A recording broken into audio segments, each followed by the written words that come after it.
Hey friends, today's episode is brought to you by Engagio, the leader in account-based marketing and sales with their all-in-one solution. Are you familiar with account-based marketing and sales?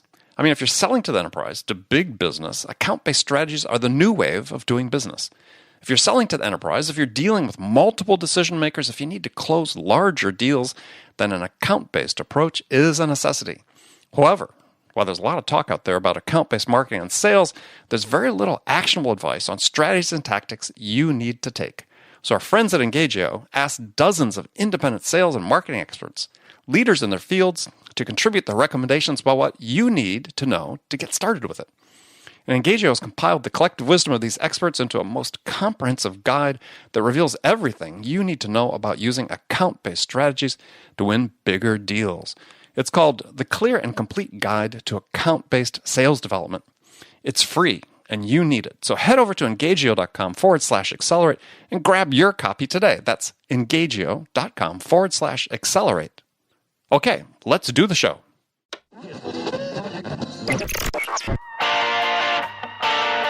It's time to accelerate.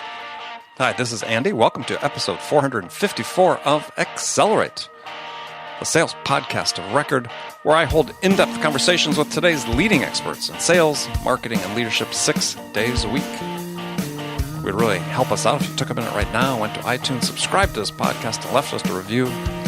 We'd really appreciate that. So, are you in a sales slump? Then visit accelerate.fm/spark to find out how to restart the engine on your sales machine by downloading my free step-by-step guide titled How to Spark a Sales Turnaround. It's based on my interviews with over 300 of the world's leading sales experts right on this show. That's packed full of actionable advice that you can use in your selling right now. That's accelerate.fm/spark to download your free copy of this guide today. Joining me on the show is Lincoln Murphy. He's a customer success architect and mentor at Storm Ventures in Silicon Valley and co-author of a really interesting book titled Customer Success: How Innovative Companies Can Reduce Churn and Grow Recurring Revenue. Really looking forward to talking with Lincoln because I've spent a lot of time on this show with my guests talking about new customer acquisition. And in fact, the sales world is fixated on this topic, somewhat justifiably, and it's very important. But as Lincoln and his co-authors point out in their fine book, if you aren't obsessed with improving time to value and making your customers wildly successful with your product or service, then you're going to have a lot of churn. And even at churn rates that appear to be modest on the surface, you won't be able to bring on new customers fast enough to prevent a death spiral. So Lincoln Murphy, welcome to Accelerate. Hey, thanks for having me. So what was the impetus to write the book? Look, there wasn't one, and this is something that we need to, more companies need to understand that you can't continue to grow at all costs, doing whatever you can to acquire whatever types of companies that you, or customers that you can, and churn and burn through those customers and expect to come out the other end successful. I mean, it's the timing was just right. I think it was a topic that needed to be covered, and really cool that we get to say that, we wrote the book on customer success. I'm surprised no one else had grabbed the name first. I know, right? It's not like this was the first book on the topic. It was just the first one that had that title. But the bottom line is a lot of companies, a lot of executives have realized, and certainly investors have realized that, you can't continue, like you said in the introduction, you can't continue to lose customers and expect to grow in any meaningful way. And honestly, I think we have to be realistic about this, or expect to be in business for the long term. If you continue to churn and burn customers, the power sort of shifted, right? And we can't just say, well, okay, we got that customer, we're good to go. I mean, now we need to really focus on making sure that they're getting real value from their relationship with us. And that's what the book was about. And that's what I spend all of my waking hours doing, is trying to get people to realize that this is, it's incredibly important. And we'll talk about that. Sure. So, I mean, you start the story off really with a bang. And so a story about this gentleman named David Dempsey at Salesforce back in 2005. And, why don't you pick up there and sort of relate a little bit about that, because it really is a great story. And given it's about Salesforce, that's this huge megalith that we all know today. Right. it was a little bit different story. Well, it was. And I mean, because I know our time is limited, and of course that's in the book. And it's a story that's pretty well known. But I think would be interesting is it's a takeoff of that. And it kind of goes into some stuff that's not in the book. Mm-hmm. And that is, how did we get to this point where customer success is this sort of, this new operating model for not just SaaS businesses, but really any kind of business. And it goes back to actually that genesis at Salesforce when customer success was coined not just as a term, but really as an operating philosophy for the company. And it said, look, we have to make sure that our customers are getting value from us. What happened was, obviously Salesforce did the most successful SaaS company ever, and obviously has a lot of people working there. Well, what happened is you had, as you do in companies, you have people leaving. And those people that were early at Salesforce left to become investors themselves. They left to start companies, and then other people that came on a little bit later, they left to maybe start companies or go work at other companies. And what you had was this cross-pollination of these ideas around this concept of customer success. And really, where it started to take hold was with the investors. We're really starting to get more mature in the way they looked at subscription businesses and being able to say, hey, you look like you're losing a lot of customers this month or over the last quarter. What can we do about that? And you had people that had exposure to what Salesforce was doing saying, well, we used to do this, or we kind of looked at it this way. And so that cross-pollination really started to take hold. And so it's interesting, that you sort of start with that story about what happened at Salesforce, because it wasn't just where customer success started. It's because that's where it started, and because kind of those people went on to other places. Sure. that we got this understanding of this new kind of way of thinking. But also in SaaS primarily, so not just Salesforce, but as we move kind of out, concentric circles out from the Salesforce ecosystem, you get to this point where you have a lot of subscription revenue, right, tied up in these SaaS businesses, and you had a maturing of the people that were coming into those businesses from a customer success perspective, and you had investors who either had that exposure to Salesforce directly or obviously saw what was going on there, and it just kind of all boiled over and said, I think it's time to start looking at this whole thing is not just about customer acquisition. It's about acquiring customers that are going to be here for the long haul and growing our relationship with them over time. And so real quick, one of the ways, and this isn't in the book because the book is it was very specific. We worked with Wiley, and we could spend hours talking about the whole book writing experience, but there's a lot of things that either aren't in the book because of their amazing editors, or just because there are things that have come up since then. I mean, the book was published in early 2016, but even in that, just in the last year, I think we're going on just about a year since the book has been out, things have evolved. And one of the things that I talk about a lot is customer success driven growth. So I've even tried to reposition customer success as that growth driver, just to kind of differentiate it from what some people might think of customer success as simply a way to, unfortunately, as the title of the book says, a way to reduce churn. I look at it as, once you get churn out of the way, now it's a growth driver, right? Now we can get our customers to stay longer. That's the reducing churn part. But now we can get them to buy more, and we can get them to invite us into other parts of their business, and we can get them to advocate for us externally, right? Tell their friends and peers about us. If we can do all of those things, that is a significant growth driver. Right. The problem is those four things that we all say we want aren't necessarily things that most companies operationalize around. Right. They kind of still leave it up to chance. And I think if you look at customer success driven growth as that growth engine that you can apply to your business, you can get all four of those things. But it absolutely starts, kind of what you were saying very early on here, it absolutely starts with making sure that we don't just grow at all costs. We don't just go out and try to acquire as many customers as we can. We acquire customers that have success potential in the first place. So I do want, just so I don't leave people hanging, is, the basic story of the sales force was that, Dave Dempsey, a senior executive, says, look, we're churning at 8% per month, which is virtually 100% turnover per year.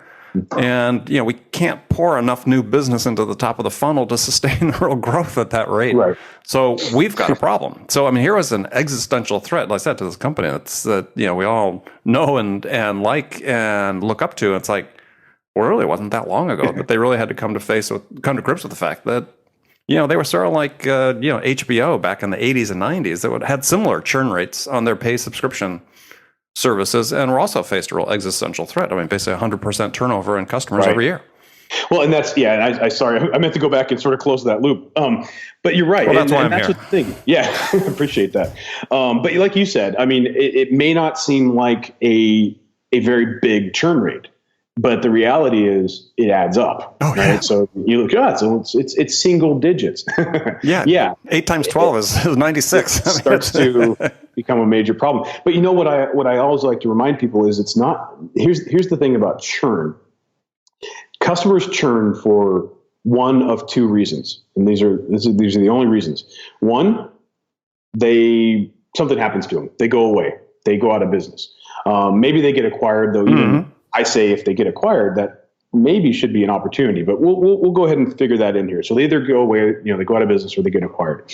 The other reason they don't stay with us, the reason that they churn, is because they didn't achieve their desired outcome through their interactions with us. And my definition of customer success is when your customers achieve their desired outcome through their interactions with your company. That's it. Now, why they don't achieve their desired outcome is, there's several reasons. One could be that you acquired a customer that never had success potential in the first place, right? So this is the growing at all costs. We'll sign any customer that will sign. We'll do whatever we can to acquire as many customers as possible, even if they don't have success potential, and that's a problem. The other reason is we acquire customers with success potential, but we don't do the things necessary to make them successful. And so when you have a high churn rate, it's not necessarily because they're all bad fit customers. It could very well be that you are just simply not doing the things through all of your interactions with them to ensure that they achieve that desired outcome. So, I think that's something that's really important to keep in mind. And once we start to understand that, we understand that churn really is just a symptom of an underlying disease. It's not a disease itself. Then that's the underlying disease is when your customers don't achieve their desired outcome. If we can solve that underlying disease, churn goes away. If we just focus on churn, though, and this is the interesting part. If all we do is focus on churn reduction through discounts and making it difficult to cancel and not starting discussion around renewal until it's too late for the customer a week before a contract's up. Exactly.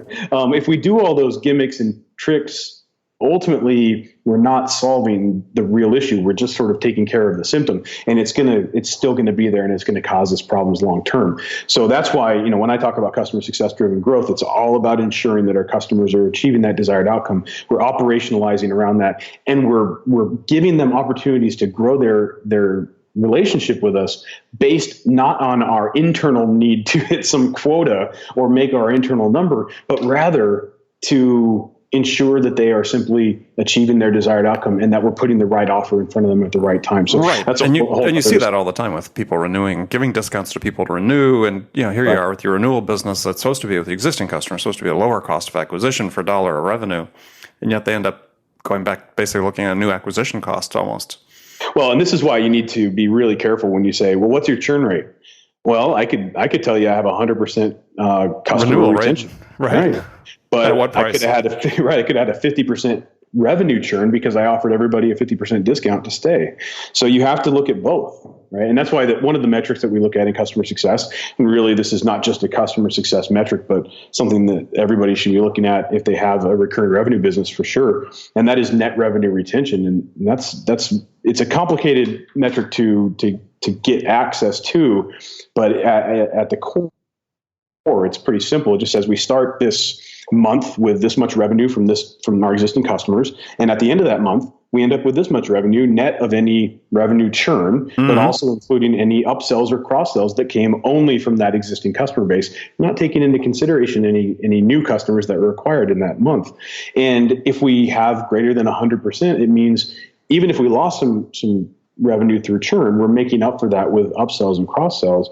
And if we're greater than 100%, and if we're really good, we're in the 120, 130% range, that means we could actually turn off new customer acquisition and not just continue to exist as a company, but grow for at least some period of time. Now, you take that and you attach that to a customer acquisition machine, and now you have just an amazing growth engine. Right. So, I mean, that's what we're looking for. All right. Well, what I want to do is sort of run through, you guys have in the book sort of 10 laws of customer success. Sure. We sort of touched on one of them already, which was selling to the right customer. And yeah, certainly for the reasons you talked about, why some are the right customers, why some are the wrong customers. And I think one of the things that you didn't touch on, but I think it's important to get into is you delve into the book in terms of product market fit, is that, you can have a customer that has a huge revenue potential and it can be the wrong customer. Yeah. We see that all the time. And what I like to remind people of is and you see this with the way that we segment customers, it's all based on what they pay us. But the reality is, that's not really what we should be basing this stuff on. It should be based on the way we segment should be based on the appropriate experience for the customer, because that's going to tell us what we need to give that customer in order for them to be successful. And what I say is, look, if you can't give the customer the appropriate experience based on what they need, you could reduce what you give them, but that would be an inappropriate experience. What you should really do is say, right now, they're not a good fit for us. And I would rather pass on a customer today and come back to them in a few months when they are a good fit than churn and burn them and ultimately reduce my overall total addressable market. Because when a customer leaves, this is really, really critical to understand. When a customer churns out, they don't just take with them the revenue that they're giving us and whatever it cost us to acquire them and serve them in the interim. There's probably some unquantifiable either amount of revenue or number of customers out there that they also take with them through any negative sentiment that was generated by us not really living up to our agreement to give them the value that we said we would when we sold them.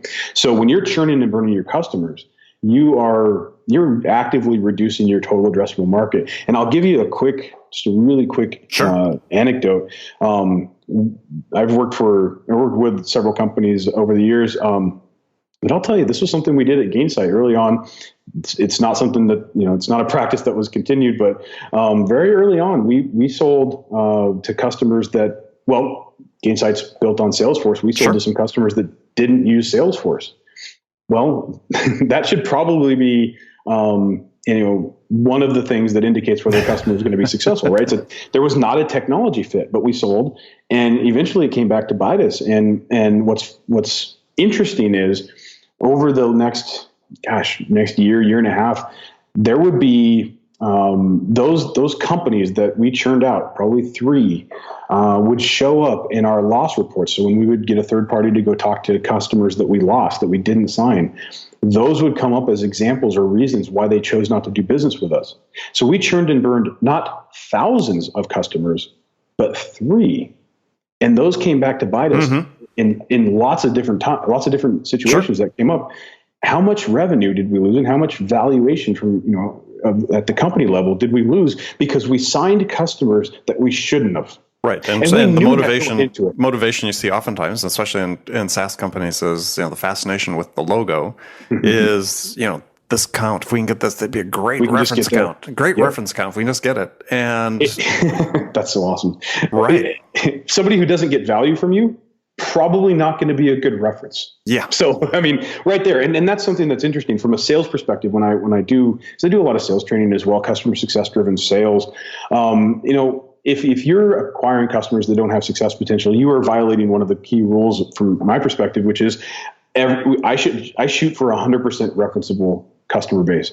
I don't want to acquire a customer that is never going to be referenceable. And from a sales perspective, if you are a professional salesperson, if you care about your career, if you care about your customers, but certainly if you care about your career, you will look at your customers from that perspective. I want them to be 100% referenceable so that when I move on to the next job, or if I'm trying to get another job, I could actually get them to talk to my customers, not just the last company I worked for, but literally, hey, go talk to these customers and have them be a reference for me. That's how really, really great salespeople think.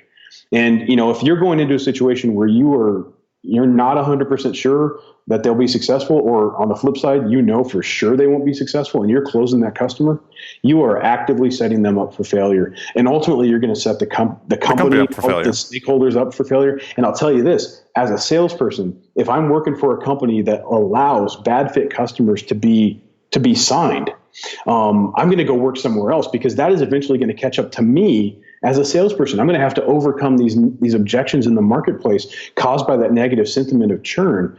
I just don't want that. I don't want to have to deal with that. So I'm going to go find another place to work where they get this. And I'll say one more thing about this, that I sometimes raise this to just be provocative when I'm talking to, maybe a group of CEOs, or maybe just one CEO to try to get their attention.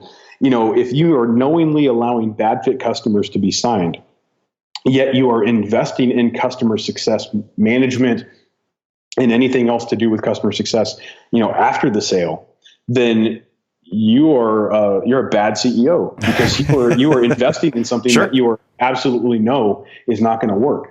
Right. Because it just doesn't make any sense to invest in customer success and yet knowingly allow bad fit customers to be signed. So one of the things I tell people, this is an actionable thing that your audience, you guys listening, you could do this right now. I suggest it, is sit down and figure out what the characteristics of a bad fit customer look like, so that you can then go to your salespeople and say, don't sign customers that have these characteristics. You can go to your marketing folks and say, let's make sure that we're not somehow attracting customers that have these characteristics. And if you do that, you're going to be in a much better place. I'll tell you, salespeople will close customers, in a lot of times, they're not doing anything nefarious. They're not really trying to close bad fit customers. They've just never been explicitly told these are the characteristics of a bad fit customer. Don't sign them. Well, and what you're talking about, though, is really interesting. Is we've had a number of guests on the show. We talk about this age-old problem of sales marketing alignment, but really what we're saying is that you got to throw customer success into that equation as well. It's not just about sales marketing; it's about customer success, really helping define. Because your third law of customer success is you got to make your customers wildly successful. They expect you to make them wildly successful. If you're not aligned with that expectation by just signing anybody, as we talked about, that's really problematic. I mean, that is going to stunt your growth a big time. Oh, it's definitely. I mean, it's going to hurt everything. And you're right.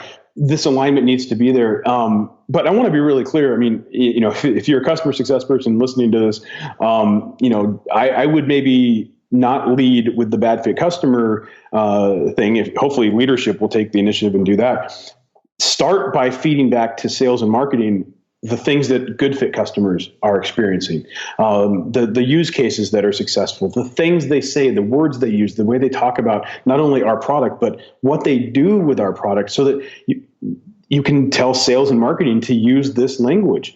That we have so much information on our customers, mostly kept in the customer success management area, that if we can feed that back to sales and marketing, we could make sure that we are really entering that conversation already taking place in the customer's mind, which is their desired outcome. It's what they need to achieve and how they need to achieve it. And then if we can use the language that our customers use and talk about the use cases that are successful, that's fantastic. So if you can, as a customer success person or organization, help sales close more deals and help marketing, get more MQLs and SQLs, increase the pipeline, then you can go back and say, by the way, these are the things that aren't working so well. So don't close those, right? Lead with the positive thing, help them do more of their core, help them achieve their core goals, and then come back and say, by the way, don't close these customers. But management leadership in the organization should start by defining what your bad fit customers are. And that's what I do with any company I work with. Just the first thing we do is lay that out, because that's going to change, a lot of things. If we can eliminate those bad fit customers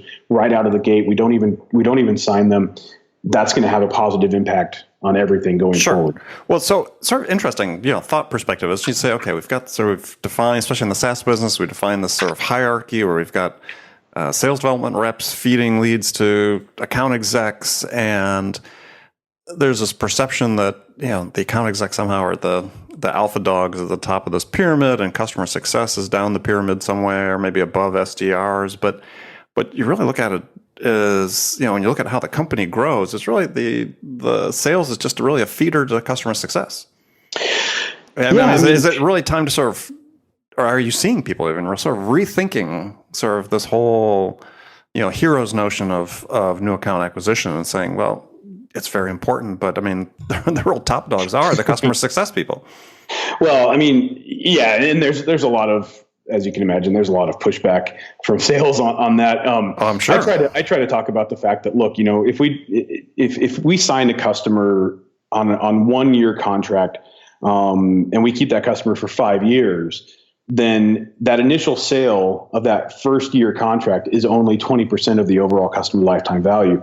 Most of the time, sales-driven companies, and certainly the sales organization that doesn't have any of their compensation or metrics tied to retention, they look at that initial sale as 100% of the lifetime value of the customer. That's all they really care about. But as a company, we have to look at it and say, you know what? If we just get them to renew at the same level over that 5 year period, then that initial sale is really only worth 20% of the overall lifetime value. Yes, it is incredibly important. We have to have that initial sale. But if we do things right and we actually grow the customer over those 5 years, and maybe even get them to stay an extra year, we might get to a point where that first year contract is worth 2% of the overall lifetime value of the customer. Again, still absolutely critical that we sign the customer. Sure.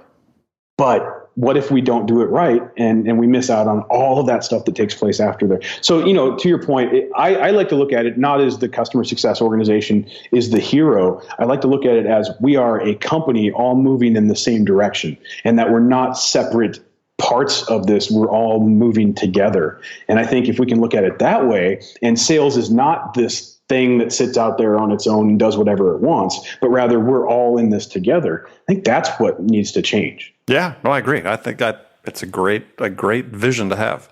So another one of the things that would sort of tied in what we were just sort of talking about is a key rule is this obsessively, I can talk today, obsessively improve time to value. Yeah. And that's such a critical thing that I think that anybody in a subscription business, whether it's SaaS or not, this is one of the key things, because if people aren't getting, the expectations are, look, we're going to start getting value almost immediately. Right. Well, you just said a key word, and that's expectations. And I say, if all we did if all we did in our lives, probably with our families and everything, if all we did was better manage expectations with people, things would be so much better off. And that is super true with our customers. If we could just properly orchestrate what's going to happen once they sign and let them know this is what's going to happen over the first 30, 60, 90 days, and be realistic about the fact that setting up your big data, system is not going to happen at the push of a button, but, we're going to have to go through this process of integration and implementation and whatever, and that's going to take X number of weeks. And just laying that out and being honest about it, I think things would be a lot better. But to your point, we also need to reevaluate what value means to our customers. And so one of the ways I look at first value, whatever that is, it's either the point where your customer has for the first time achieved real value, so they've gotten value out of their relationship with you, or for the first time outside of sales and marketing, they see the true value potential in their relationship with you. Because again, in an enterprise setting, we have to be realistic that a customer may not get value in the first 30 days. Experience, what economists call experienced value, right? Exactly. So we need to just set them up, let them know what's going to happen. And at some point, when we've gone through some configuration and maybe they're starting to see something happens where they go, okay, cool. So if you're talking about an aha moment, that's what the aha moment should be. So often people talk about an aha moment, and they're kind of looking at it wrong. It's like when they first figure out what the product can actually do. Mm-hmm. It's like, I think that's the wrong way to look at it. That means what you're basically saying is the customer goes in, pokes around, and then goes, oh, I get it.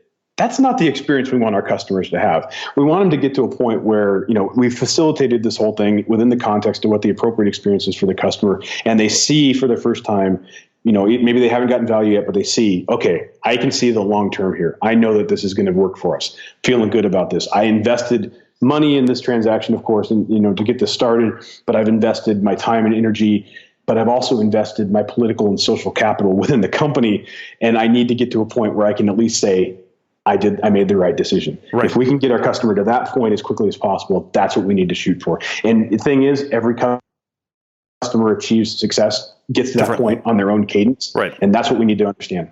Yeah. Okay. But it's critical. Time to first value is super important. All right. So build off that. So the last point we have time to talk about here today is which I thought was really interesting, is customer success rule number 5, which is saying you can no longer build loyalty through personal relationships. So tell us what you meant by that, because that I think is something that'd probably be scary to some people, because a lot of people go through a career in sales thinking, I can bring these customers with me, or it's all about my relationship with the customer, which I don't think has ever really been the case as much as salespeople like to think it is, but less so perhaps than ever now. Yeah, I mean, look, it's interesting. We have to understand that no matter how big our company is, no matter how big the company of our customer is, we're still selling to humans. And so there is a relationship aspect to that. There is we have to have empathy and all of that stuff. That's just sort of table stakes. That's a given. What I think what we're trying to say here with that law is this: you and I can have a great relationship, but if I do not ensure that you are successful with our product, so you've not achieved your desired outcome, the business outcome through the appropriate experience with our product, or through the interactions with our company, through the consumption of my service, whatever that is, we have a great relationship. And what that's the only thing that great relationship is going to ensure is that it's awkward when you tell me that you're canceling and moving on to a different company, right? Because we have to ensure success. It's no longer lock you into a 5-year contract and over a couple of steak dinners and call it a day. That might be still how you sell. We may still have a 5-year contract.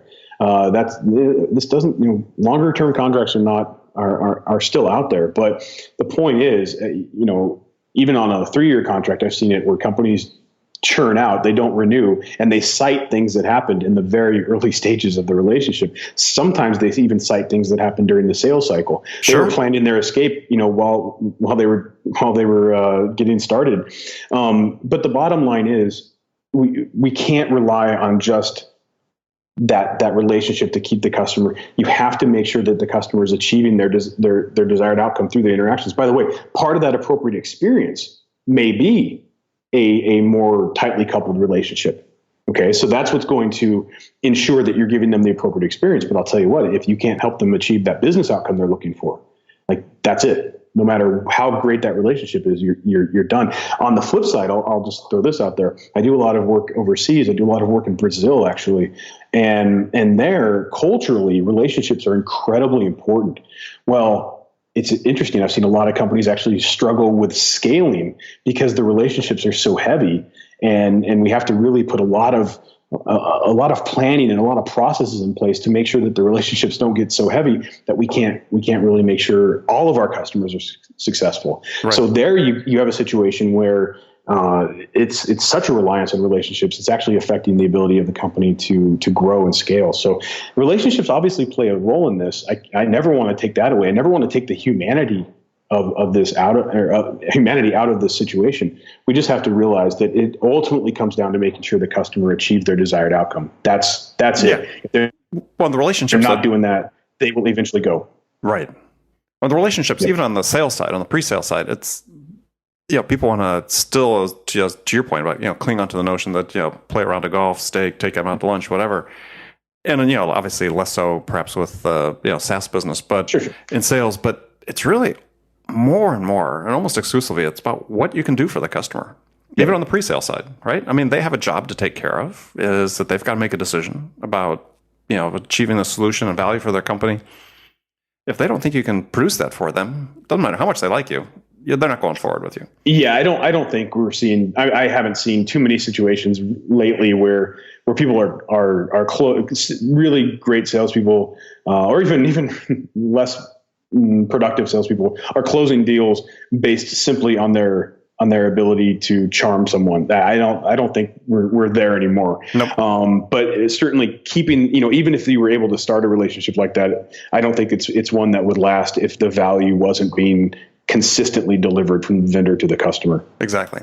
All right. Well, Lincoln, it's been Awesome. great talking to you. So tell folks how they can connect with you. My website is 16ventures.com. I publish so much about customer success there. Lots of updates to the stuff that we covered in the book. You can follow me on Twitter at Lincoln Murphy. You can just Google Lincoln Murphy and probably find a lot of stuff that I've talked about or contributed to on other people's websites as well. So this was awesome. Thank you so much for having me here. Hey, my pleasure. Glad you're able to make it. And friends, thank you for spending the time with us today as well. Make sure you join us again tomorrow. But until then, I really appreciate if you go to iTunes, subscribe, leave a review for Accelerate. We want to hear what you have to say, good or bad. And if you take a screenshot of your review and email it to me at reviews@accelerate.fm, I'll send you a free digital copy of my award-winning book, Zero Time Selling, 10 Essential Steps to Accelerate Every Company's Sales. So thanks again for joining me. Until next time, this is Andy Paul. Good selling, everyone.